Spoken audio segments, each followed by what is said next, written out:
parte do nosso Evangelho no Lar, estudo do livro Meditando a Vida, do Lama Padmasambhava, capítulo 5, Superação de Crises. O tópico de hoje é complicações, onde o Lama diz: os problemas começam quando fixamos identidades, aspectos que não queremos de modo algum que se movam. Podemos criar fixações através de 6 motivações básicas: orgulho, inveja, desejo, apego, obtusidade mental, carência e raiva, medo. São as 6 motivações mentais através das quais estruturamos identidades. Então vejam, pessoal, que o tema, o título inclusive do tópico de hoje é complicações.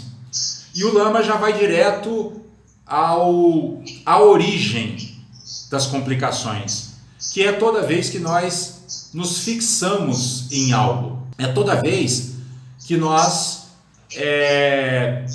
nos recusamos a aceitar o movimento natural da vida. Porque a vida caminha segundo o seu ritmo. Então imaginem vocês se nós, por exemplo, tivéssemos nos apegado à nossa identidade de criança ou à nossa identidade de adolescente, né? Nós estaríamos, primeiro, tentando frear um movimento que é inevitável, porque a gente passa pelas fases da vida inevitavelmente, ou seja, saímos da adolescência e vamos para a juventude, saímos da juventude e vamos para a maturidade, saímos da maturidade e vamos para a velhice, e da velhice retornamos ao mundo espiritual. Então a vida tem esse movimento, né? E ao longo dessa vida encarnada, já dissemos isso aqui várias vezes, nós manifestamos várias identidades. E o que o Lama está dizendo é que o problema não é a manifestação das identidades, né? Nós já fomos crianças, já fomos bebês, já fomos adolescentes, né? Já fomos jovens, hoje somos adultos maduros, né? E isso não é um problema.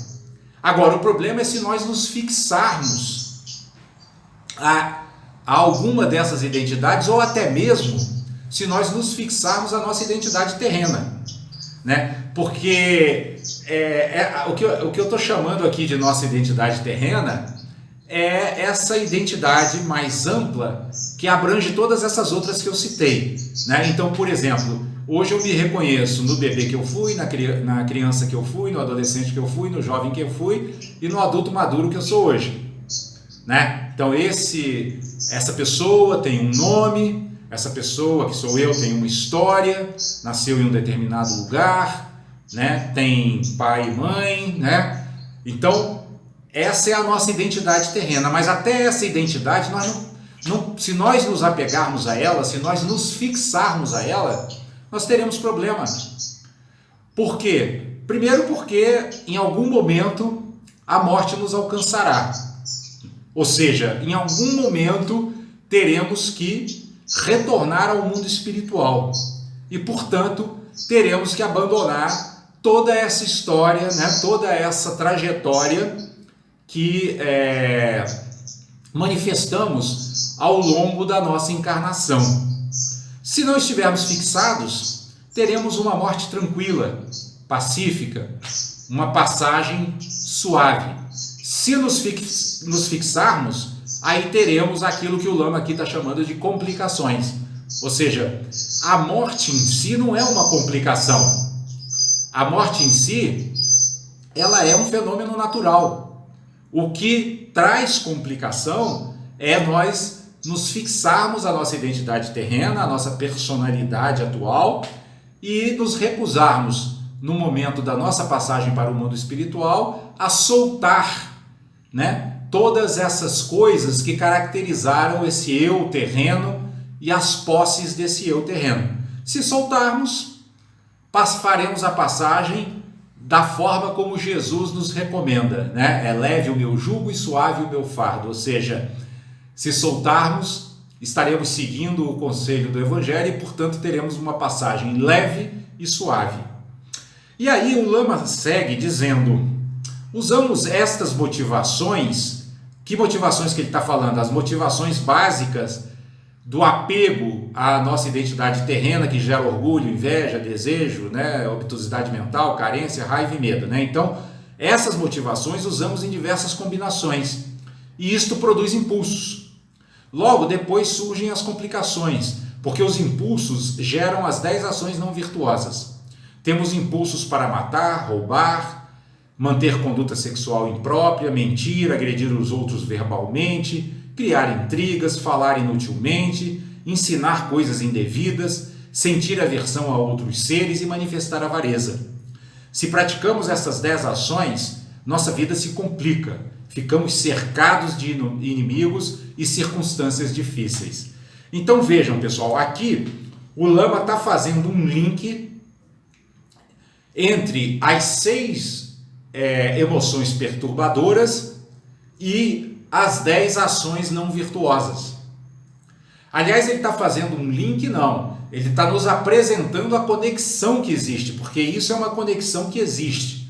As 6 emoções perturbadoras, elas são fatores que, pela lei de causa e efeito, levam à produção de ações não virtuosas. Então, por exemplo, a emoção perturbadora da raiva, ou até mesmo do medo, pode nos levar a praticar a ação não virtuosa de matar. Isso é uma coisa muito óbvia e muito clara, né? A emoção perturbadora da carência, né? O ser que se sente carente, que acha que as coisas estão faltando para ele, pode nos levar à prática da ação não virtuosa de roubar, né? O desejo, né? O apego ao desejo de uma satisfação carnal totalmente egoísta pode nos levar a manter a conduta sexual imprópria, que na visão do budismo, essa conduta sexual imprópria ela não tem a ver com um conjunto de regras morais, mas ela tem a ver com o princípio básico de não causar sofrimento ou, se possível, diminuir, se não for possível, diminuir o sofrimento e ainda trazer benefício para os seres. Então, o que é a conduta sexual imprópria? É aquela conduta aonde o ser só está levando em consideração a sua própria satisfação pessoal e não está levando em consideração o fato de se a sua conduta vai causar sofrimento e aflição no seu parceiro sexual. Então, é nesse sentido, né, que o desejo e o apego, né, ao impulso carnal do sexo, o desejo e o apego egoísta pode nos levar a essa outra ação não virtuosa, que é a conduta sexual imprópria. Então, a emoção perturbadora do desejo, né, e do apego levando à conduta sexual imprópria. E aí, todas essas outras emoções perturbadoras também, como, por exemplo, a inveja ela é muito fértil para gerar as ações não virtuosas de fala, né? Criar intrigas, né? Agredir os outros verbalmente, né? São 2 ações não virtuosas de fala que podem surgir da emoção perturbadora da inveja, podem brotar dessa paisagem mental da inveja, né? A preguiça ou obtusidade mental vai levar naturalmente a outra ação não virtuosa de fala, que é a fala inútil, a tagarelice, falar por falar porque não tem melhor coisa a fazer, né? E o que os ensinamentos espirituais nos recomendam é que, se não tivermos coisa melhor a fazer, mantenhamos o silêncio, o nobre silêncio. No budismo isso é chamado do nobre silêncio, né? A nobreza do silêncio. E nobreza essa que não existe na fala inútil, né? Na tagarelice, que hoje no mundo contemporâneo é muito, muito, muito frequente, né? Podemos também ver uma conexão das emoções perturbadoras com as ações não virtuosas de mente, né? Quando, por exemplo, a partir da emoção perturbadora de raiva, começamos a cultivar uma má vontade em relação aos seres, né? Estamos com raiva dos seres, né? Eles nos causaram algum tipo de aversão, então nós começamos a ter uma má vontade em relação a eles, que é uma ação não virtuosa de mente, né? E o próprio desejo e apego também podem causar uma outra ação não virtuosa de mente, que é a manifestação da avareza, né? Ou seja, aquela mente cujo pensamento está sempre voltado à ganância, né? A adquirir, sem levar em consideração se esse afã de aquisição está causando sofrimento a outros seres, né? Hoje, por exemplo, a humanidade coletivamente age com extrema ganância, agredindo o meio ambiente, porque ela não se satisfaz, né? Ela derruba florestas, né? Ela mata a fauna, mata a flora por causa da ganância em adquirir, e não satisfeita vai lá e mata mais e destrói mais, e assim vai gerando a crise ambiental da qual nós estamos sendo vítimas agora. Então o que o Lama está nos chamando a atenção ao apontar para essa conexão entre as emoções perturbadoras e as ações não virtuosas é que, se nós não formos vigilantes em relação às nossas paisagens mentais, né? Ou seja, se não formos vigilantes em relação a que tipo de impulsos estão brotando na nossa mente, nós praticaremos ações não virtuosas de corpo, de fala e de mente, e consequentemente sintonizaremos com vibrações inferiores, geraremos negatividades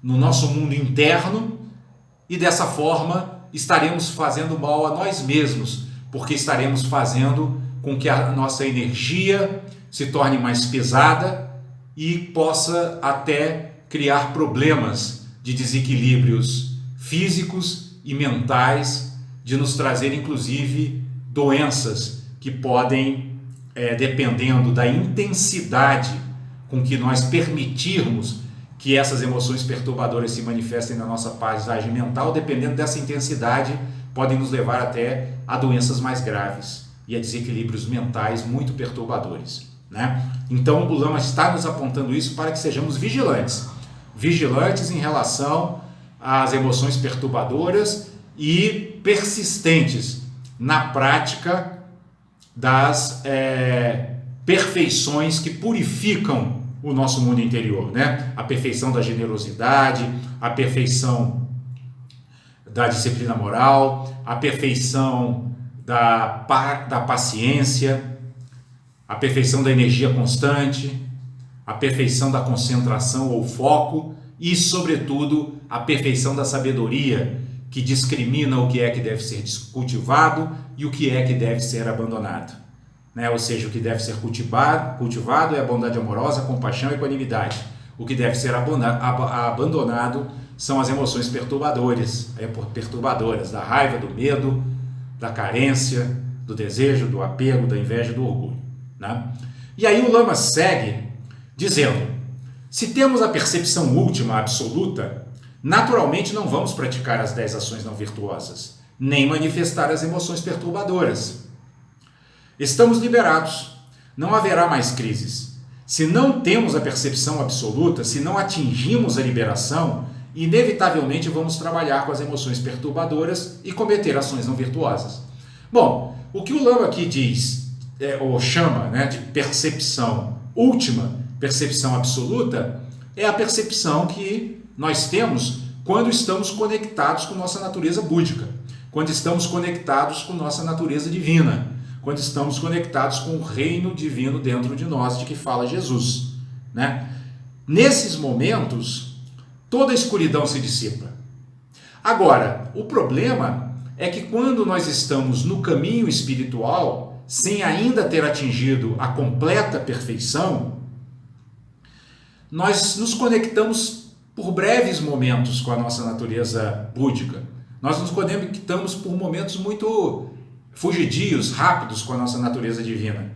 e retornamos depois ao nosso estado mental comum, ordinário, onde as emoções perturbadoras vicejam, onde as emoções perturbadoras estão ali ainda vivas, nos causando, nos impulsionando a agir de maneira não virtuosa. Então, o Lama aqui está chamando a atenção para o fato de que, se nós ainda não atingimos essa completude espiritual, essa perfeição espiritual, nós temos que ficar muito atentos para que não sejamos arrastados por essas imperfeições que habitam em nosso mundo interior e, sendo arrastados, não pratiquemos ações virtuosas que venham a causar malefícios a nós e àqueles que conosco convivem, né? E aí, na conclusão, ele vai nos deixar uma orientação de como nos comportarmos diante dessa paisagem mental dessa paisagem mental nossa, né, do nosso mundo interior, que ainda carrega muitas impurezas. E ele diz assim: neste caso devemos utilizar um método relativo para evitar as crises. Este método consiste em evitar ao máximo a prática das 10 ações não virtuosas. Não se trata de uma regra externa imposta sobre nós. Trata-se de um compromisso conosco mesmo, de evitar as 10 ações por saber que trazem sofrimento e complicam nossa vida e a dos demais. Assim, mesmo que nossa mente opere apenas de forma limitada e as circunstâncias do mundo desabem sobre nós, lidamos com as crises direcionando positivamente nossas emoções e ações. Então aqui o Lama está sendo realista, né, pessoal? Por quê? Porque nós ainda não somos seres perfeitos. Nós ainda carregamos muitas imperfeições em nossas mentes e em nossos corações. Então, ele nos dá o conselho que na tradição judaico-cristã também foi dada por Moisés, lá 3.000, sei lá quantos mil anos atrás, né, que foram os 10 mandamentos. Né? Não roubareis, não matareis, não cometereis adultério, etc, etc. Né? Ou seja, como Moisés, assim como Buda, sabia que somos seres ainda pouco evoluídos, seres que ainda carregam muitas impurezas no seu mundo interior, nós precisamos de um conjunto de regras, digamos assim, né, que nos orientem, que sirvam como uma bússola para que nós não nos percamos em meio às nossas próprias perturbações, em meio às nossas próprias emoções perturbadoras. Mas há uma coisa muito importante que nós precisamos destacar na fala do Lama aqui nessa conclusão. Ele diz que não se trata de uma regra externa imposta sobre nós. Ou seja, não adianta nada, né, nós não roubarmos, não matarmos, né, não praticarmos sexo impróprio, não falarmos inutilmente, etc, etc, se dentro de nós estão fervilhando sentimentos e pensamentos negativos, né? É preciso que a prática, digamos assim, o esforço que nós fazemos para não externar ações não virtuosas de fala, de corpo e de mente, ele esteja aliado a uma motivação pura de realmente desejar superar as imperfeições, né? E essa motivação pura, ela se manifesta através de uma prática diária, de um exercício diário, que é o exercício de não praticar as ações não virtuosas, mas também de procurar meios de fazermos boas leituras, boas reflexões, boas meditações, para que, através dessas práticas, possamos purificar nossos corações e nossas mentes, né? Então é muito importante guardarmos essa advertência do Lama, né? Não usar essas